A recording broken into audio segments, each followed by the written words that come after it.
یہ اس دن کا ڈیٹا ہے جب تم ہسپتال گئی تھی اور تم نے میرواز کو فون اپنے قبضے میں لے لیا تھا۔ تم نے جان بوجھ کر اس کی کال کاٹی اور فون بند کر دیا۔ وہ ایک مشن پر تھا اور تمہیں کوئی حق نہیں تھا کہ تم اس کی کالز میں مداخلت کرو، چاہے فون کرنے والا کوئی بھی ہوتا۔ ہسپتال میں کیمرے لگے ہوئے ہیں اور میرواز کے فون نے بھی سب ریکارڈ کیا ہے۔ یہ ثابت کرتا ہے کہ تم نے فون بند کیا تھا۔ اگر میرواز نے تمہارا تبادلہ کیا ہے تو یہ اس نے تمہاری پرانی دوستی کی وجہ سے تمہیں معاف کر دیا ہے، ورنہ تم تیار ہو، کیونکہ تمہاری یہ حرکت ایک جاسوس کی طرح ہے اور اس پر خفیہ ادارہ تم سے تفتیش کر سکتا ہے۔ مہربانیہ کی ان باتوں نے سب کو ہکا بکا کر دیا۔ لالیزا کا چہرہ زرد پڑ گیا اور وہ گھبرا کر بولی، میں نے ایسا کچھ نہیں کیا، میں جاسوس نہیں ہوں۔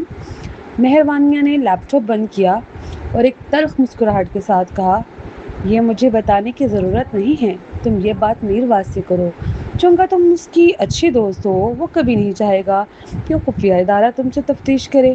اگر مہربانیہ باہر سے پرسکون تھی، لیکن میرواز اور لالیزا کی دوستی کا ذکر اسے اندر ہی اندر تکلیف دے رہا تھا۔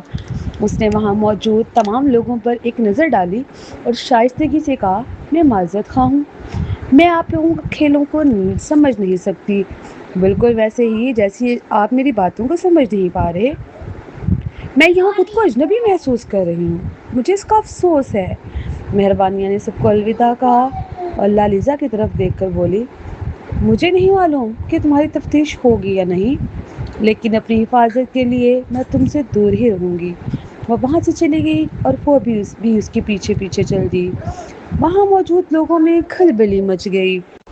ناربانیہ میں جاسوسی کا لیبل لگنا بہت بڑا جرم تھا جس کی سزا موت تھی۔ کوئی بھی اس مصیبت میں نہیں پڑنا چاہتا تھا۔ ایک مہمان نے کہا، معاف کرنا للیان، مجھے بھی گھر جانا ہے، کچھ ضروری کام یاد آ گیا ہے۔ دوسرے نے بھی گھبراہٹ میں کہا، مجھے بھی کچھ کام ہے۔ تیسرا بولا، میری امی میرا انتظار کر رہی ہوں گی۔ بہانوں کا ڈھیر لگ گیا اور ایک ایک کر کے سب وہاں سے کھسک گئے تاکہ ان کا نام لالیزا کے ساتھ نہ جڑ جائے۔ لالیزا غصے سے لال پیلی ہو رہی تھی۔ اس نے دانت پیستے ہوئے وہ فون نکالا اور میرواز کا نمبر ملایا۔ للیان نے پریشانی سے پوچھا، لالیزا، کیا واقعی تم نے مشن کے دوران جنرل صاحب کو فون بند کر دیا تھا؟ ادھر میرواز نے لالیزا کی کال کا جواب نہیں دیا۔ لالیزا دھاڑی، وہ مالویکا کا فون تھا، کوئی سرکاری کام نہیں تھا، میں کوئی جاسوس نہیں ہوں۔ للیان حیران رہ گئی، تو اس کا مطلب ہے کہ یہ سچ ہے؟ لالیزا نے گہرا سانس لیا اور بولی، وہ محض ایک نجی کال تھی، اسے کاٹنے میں کیا برائی ہے؟ لیکن وہ فوجی اڈے کی کیمیائی تحقیقی شعبے میں کام کرتی ہے اور جنرل فرزاد کی ماتحت ہے۔ بھلے ہی وہ ان کی بیوی ہے، لیکن اس کی کال کو سرکاری کام بھی سمجھا جا سکتا ہے۔ للیان کی اس بات نے لالیزا کو خوف زدہ کر دیا۔ جس نے دوبارہ میرواز کا نمبر ملایا، اس کی آواز کانپ رہی تھی، میرواز مجھے سمجھتا ہے، وہ کبھی مجھے خفیہ ادارے کے حوالے نہیں کرے گا۔ اگر تفتیش شروع ہو گئی تو اسے مہینوں جیل میں رہنا پڑ سکتا تھا۔ وہ بڑبڑائی، وہ میرے ساتھ اتنا سخت سلوک نہیں کر سکتا، وہ ایسا کبھی نہیں کرے گا۔ شہر کی روشنیاں رات کی بھی دمک رہی تھی، وہ بھی گاڑی چلا رہی تھی، جبکہ مہربانیہ خاموشی سے باہر کے مناظر دیکھ رہی تھی۔ کچھ دیر بعد فوبی نے پوچھا، کیا آپ کو لگتا ہے کہ للیان نے یہ سب جان بوجھ کر کیا تھا؟ مہربانیہ نے صرف ہوں میں جواب دیا۔ فوبی نے غصے سے اسٹیئرنگ پکڑا اور بولی، یہ ناقابل یقین ہے، میں نے کبھی نہیں سوچا تھا کہ صدر صاحب کی بیٹی ایسی ہوگی۔ ہمیں کسی کے والدین کو ان کے بچوں کی حرکتوں سے نہیں پرکھنا چاہیے۔ مہربانیہ نے سکون سے جواب دیا۔ کیا آپ کو لگتا ہے کہ جنرل فرزاد واقعی لالیزا کی تفتیش کا حکم دیں گے؟ فوبی نے پوچھا۔ مہربانیہ سوچ میں پڑ گئی، اسے خود بھی یقین نہیں تھا کہ وہ ایسا کرے گا۔ لالیزا کو بھی یقین تھا کہ ان کا رشتہ اتنا مضبوط ہے کہ وہ ایک فون بند کرنے پر کوئی قانونی کارروائی نہیں کرے گا۔ فوبی نے بات جاری رکھی، اگر لالیزا نے جنرل صاحب کی حدود پار کی ہیں تو وہ اسے ضرور سزا دیں گے، مجھے پکا یقین ہے۔ مہربانیہ کے چہرے پر تلخی آ گئی، اس نے آہ بھری اور کہا، وہ شاید نہیں چاہے گا کہ لالیزا کو اتنی سخت سزا ملے۔ مہربانیہ اس کی اس حرکت کی وجہ سے آپ خطرے کے وقت جنرل صاحب سے رابطہ نہیں کر سکی، کتنا بڑا ظلم تھا۔ اگر پولیس اور ایمبولینس چند منٹ بھی لیٹ ہو جاتی تو آپ کے بچے کی جان جا سکتی تھی۔ فوبی نے غصے سے کہا، اگر جنرل صاحب اب بھی اس کا ساتھ دیتے ہیں تو مجھے نہیں لگتا کہ آپ کو ایسے شور کی ضرورت ہے۔ میں نے اسے اپنے پاس رکھنے کا کبھی سوچا بھی نہیں تھا، وہ اب صرف میرے بچے کا باپ ہے، مہروانیہ نے مایوسی سے کہا۔ گاڑی فرزاد ہاؤس کے سامنے رک گئی۔ جیسے ہی مہروانیہ گاڑی سے نکلنے لگی، اس نے دیکھا کہ میرواز دروازے پر کھڑا ہے۔ وہ سادہ کپڑوں میں تھا اور اسے دیکھ کر فکر مند لگ رہا تھا۔ مہروانیہ ہچکچائی، آپ چاہیں میں گاڑی کے راج میں کھڑی کر دیتی ہوں، فوبی نے یاد دلایا۔ مہروانیہ باہر نکلی اور آہستہ سے اندر کی طرف بڑھی۔ میرواز اسے دیکھ کر حیران رہ گیا، وہ آج بہت خوبصورت لگ رہی تھی، اس کا میک اپ اور لباس اسے ایک ملکہ کی طرح وقار دے رہا تھا۔ وہ اس کے قریب آیا۔ کیا تم کسی ضیافت سے آئی ہو؟ اس نے نرمی سے پوچھا۔ تمہارا کوئی نہ کوئی آدمی تو ہمیشہ میرے پیچھے ہوتا ہی ہے نا، مہروانیہ نے اس کے پاس سے گزرتے ہوئے کہا۔ میں صرف تمہاری حفاظت چاہتا ہوں بس، میرواز نے جواب دیا۔ اس کا جی چاہا کہ اس کا ہاتھ تھام لے، لیکن وہ ڈر گیا کہ کہیں وہ اسے جھڑک نہ دے۔ وہ خاموشی سے اس کے پیچھے اندر چلا گیا۔ مہروانیہ نے جوتوں کی الماری کھولی۔ اس سے پہلے کہ وہ اپنی چپلیں اٹھاتی، میرواز نے چپلیں نکال کر اس کے سامنے رکھ دی۔ وہ اپنے ایک گھٹنے کے بل نیچے بیٹھا تاکہ اس کی اونچی ایڑی والے جوتے اتارنے میں مدد کر سکے، لیکن وہ پیچھے ہٹ گئی۔ میرواز نے اوپر دیکھا تو پایا کہ اس کا انداز بہت سرد تھا۔ وہ اس کے لیے کچھ کرنا چاہتا تھا لیکن وہ اسے موقع نہیں دے رہی تھی۔ میں خود کر لوں گی، تمہیں زحمت کرنے کی ضرورت نہیں، مہروانیہ نے کہا۔ اس نے خود جوتے بدلے اور انہیں الماری میں رکھا۔ اسے اچانک لالیزہ کی بات یاد آئی کہ وہ میرواز کے لیے کچھ نہیں کر سکتی بلکہ اسے ہی اس کا خیال رکھنا پڑتا ہے۔ مہروانیہ نے سوچا کہ اگر لالیزہ کو پتہ چلے کہ اس سرد رات میں میرواز دروازے پر کھڑا اس کا انتظار کر رہا تھا اور اس کے جوتے بدلنے کے لیے نیچے جھکا تھا تو اس کا کیا حال ہوگا۔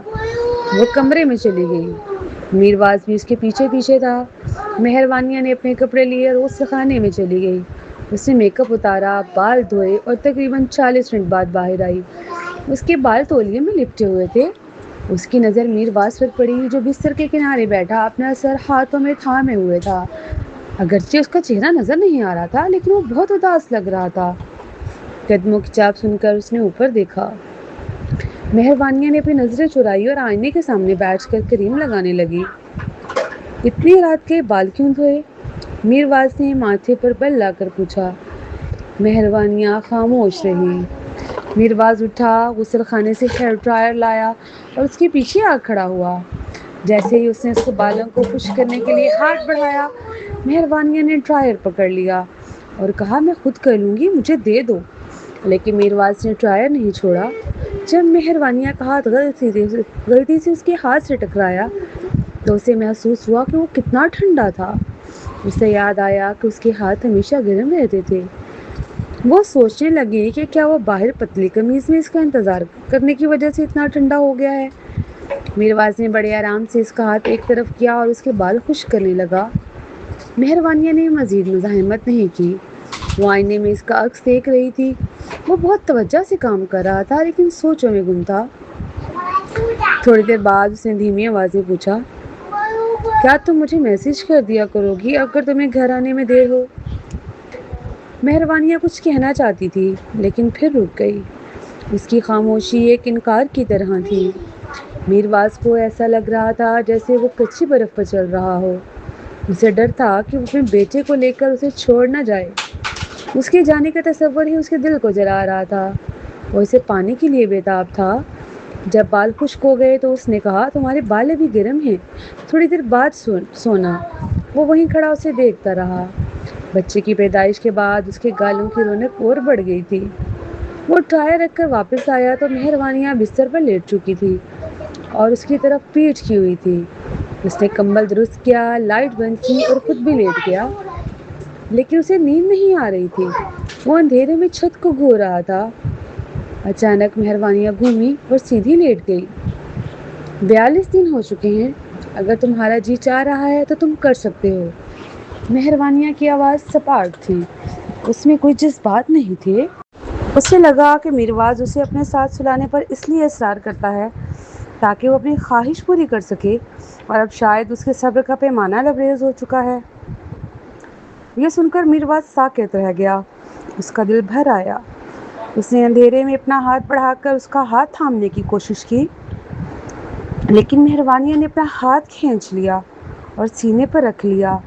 میرواز کے منہ کا ذائقہ کڑوا ہو گیا۔ اس نے آنکھیں بند کی اور سرگوشی کی، کافی دیر ہو گئی ہے، سو جاؤ۔ مہروانیہ نے اسے شک سے دیکھا۔ وہ دیکھتی تھی کہ روزانہ صبح وہ کس قدر بے چین ہوتا تھا، پھر بھی اس نے انکار کر دیا۔ اس نے حیرت سے کندھے اچکائے اور آنکھیں بند کر لی۔ میرواز نے دھیمی اور دلکش آواز میں کہا، میرے لیے میاں بیوی کا تعلق دونوں کی خوشی ہے۔ اگر ایک کو اس میں سکون نہ ملے تو یہ صرف ایک حیوانی جبلت رہ جاتی ہے۔ مہربانیاں، ایسا نہیں ہے کہ مجھ میں خواہش نہیں ہے، لیکن تمہارا جسم مجھے قبول نہیں کر رہا۔ تمہاری یہ بے رخی میری خواہش سے زیادہ تکلیف دہ ہے۔ مہربانیہ کا دل تڑپ اٹھا۔ اس نے بستر کی چادر کو سختی سے پکڑا اور اپنے ہونٹ کاٹ لیے۔ اسے خود سے نفرت ہونے لگی کہ وہ کیوں اس کے لیے نرم پڑ رہی ہے۔ کیا اسے معاف کر دینا چاہیے؟ اگر وہ اس کے ساتھ رہتی ہے تو وہ سالوں تک اس کا شوہر اس کے بچوں کا باپ رہے گا۔ وہ خود سے لڑتے لڑتے تھک گئی اور آخرکار اسے نیند آ گئی۔ اگلی صبح جب اس کی آنکھ کھلی تو وہ بستر پر اکیلی تھی۔ میرواز کی جگہ ٹھنڈی تھی۔ اس نے فون اٹھایا تو اس کا پیغام آیا ہوا تھا، مہربانیاں، مجھے کسی ضروری کام سے فوجی اڈے واپس جانا پڑ رہا ہے، شاید 1 ہفتہ لگ جائے۔ اپنا خیال رکھنا، گھر سے باہر مت نکلنا اور اکیلے زرمالہ کی تفتیش مت کرنا۔ اگر کچھ چاہیے ہو تو بتا دینا۔ مہربانیہ اس پیغام کو بار بار پڑھتی رہی۔ محبت اتنی جلدی ختم نہیں ہوتی۔ وہ بس اسے ماننے سے انکار کر رہی تھی۔ اس کے جانے کے بعد وہ گھر پر ہی رہی، اسپتال جاتی اور اپنا کام کرتی رہی۔ میرواز روزانہ کئی بار میسج کرتا تھا لیکن وہ جواب نہیں دیتی تھی۔ لیلا کے طنز سے اسے پتہ چلا کہ لالیزا سے تفتیش ہو رہی ہے اور وہ خفیہ ادارے کی حراست میں ہے۔ مہربانیہ کو یقین نہیں آ رہا تھا۔ میرواز جانتا تھا کہ وہ جاسوس نہیں ہے، پھر بھی اس نے اسے سزا دلوائی، شاید اس لیے کہ لالیزا اتنی اہم نہیں تھی جتنا اس نے سوچا تھا۔ 5ویں دن اسپتال سے خبر آئی کہ بچے کی صحت اب بالکل ٹھیک ہے اور اسے گھر لے جایا جا سکتا ہے۔ مہربانیہ خوشی سے نہال ہو گئی۔ اس نے سب کو بتایا۔ گھر والے اسپتال چلنے کو تیار تھے، لیکن اس نے منع کر دیا تاکہ بچے کو انفیکشن کا خطرہ نہ ہو۔ دھوپ نکلی ہوئی تھی۔ مہربانیہ باغ میں بیٹھی بہار کی آمد دیکھ رہی تھی۔ اس نے مالیوں کو پودوں کے پاس کھڑے دیکھا۔ ایک مالی ایڈورڈ پریڈیمن نے کہا، آئیے یہاں سے شروع کرتے ہیں۔ یہ زینیا کے تمام سفید پھول نکال دیں اور یہاں ٹولپ گلے لالا لگائیں۔ انہیں کیوں نکال رہے ہیں؟ یہ تو ابھی کھلنے والے ہیں، مہربانیہ نے پوچھا۔ مالی نے احترام سے کہا، بیگم صاحبہ، یہ جنرل صاحب کا حکم ہے۔ مہربانیہ حیران ہوئی کہ میرواز باغ کے کاموں میں کیوں دلچسپی لے رہا ہے۔ وہ انہیں کیوں نکلوانا چاہتے ہیں؟ مالی ہنسا اور بولا، اس لیے کہ آپ کو ٹولپ پسند ہے۔ اس سال کے شروع میں انہوں نے خاص طور پر باہر سے یہ سفید زینیا منگوائے تھے اور خود ان کے بیج بوئے تھے تاکہ آپ کے لیے خوبصورت کیاری بن سکے، لیکن اب انہوں نے کہا ہے کہ آپ کو ٹولپ زیادہ پسند ہیں، اس لیے انہیں نکال کر وہاں ٹولپ لگا دیے۔ مہربانیہ کی آنکھوں میں آنسو آ گئے۔ اسے کیسے پتا چلا کہ مجھے ٹولپ پسند ہیں؟ اس نے ضرور فوبی سے پوچھا ہوگا۔ انہیں مت نکالنا، انہیں یہیں رہنے دو، ٹولپ کے لیے کوئی اور جگہ ڈھونڈ لو، مہربانیہ نے کہا۔ مالی نے پوچھا، اور جو سٹبلا میں زینیا لگے ہیں کیا انہیں بھی نکال دیں؟ کیا وہاں بھی یہ پھول لگے ہیں؟